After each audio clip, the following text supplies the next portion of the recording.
Sidekicks on Sports Nightly is presented by Frogtown Johnny's, Toledo's #1 sports bar and grill since 1992.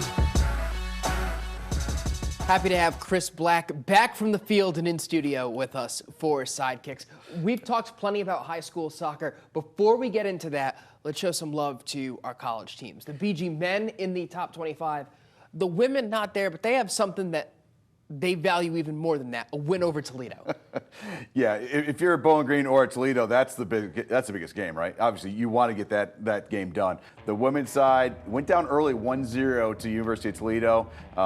The goal early was actually Grace Tursky, St. Ursula alum, putting it in for a far side corner kick. Really good finish for Delaney Ronaldo, but then Bowling Green State University takes care of 2 in the second half. A lot of good work, Northwest Ohio players being shown, and that's always so much fun. And then Bowling Green hosts Ohio University right here in BCSN. We're going to be showing it. They're 5-1-3. Rayanne Pruss, Perrysburg, 2 goals, 1 assist. It's great to see Ray back up here in Northwest Ohio, but that is a big one for Bowling Green, who's now undefeated, and they can give a first defeat to somebody as well, give a little bit more distance early in this MAC season against Ohio University. There's a really good chance whenever somebody on either of those teams does something, it is somebody from Northwest Ohio. It makes it fun to keep an eye on this Toledo team too and whether or not they can bounce back tomorrow.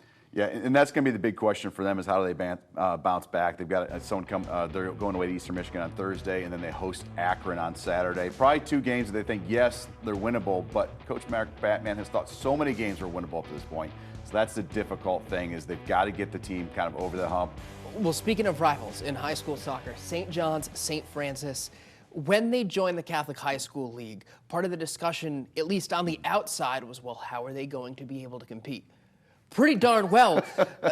In a Detroit league, we've got 2 teams from Toledo that have a really good shot at winning this league now. Yeah, and people are going to start to wonder, wait a minute, is there always one team from Toledo in the finals every year? Because that's what looks like is going to happen right now. Brother Rice against St. Francis, huge game tomorrow. The way I understand it, we don't have the local expert of the Catholic High School Soccer League in. He's out today. So I'm going to have to sub in. Getting ready for the big game. Yeah, as the way I understand it is St. Francis beats Brother Rice, they're in.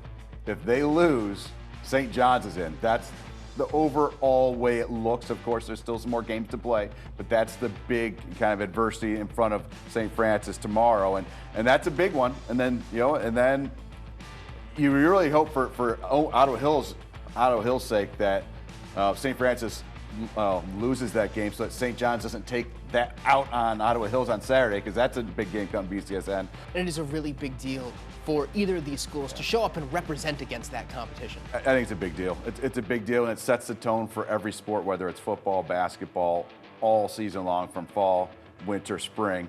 Showing again, Northwest Ohio is going to be served in that final again. Sets the tone for the rest of the season too. Hard to believe we're already in October. We've got a lot of really good soccer, really important soccer coming up. Happy to have you in here to talk about it as always. Absolutely. Looking for a couple more games this week.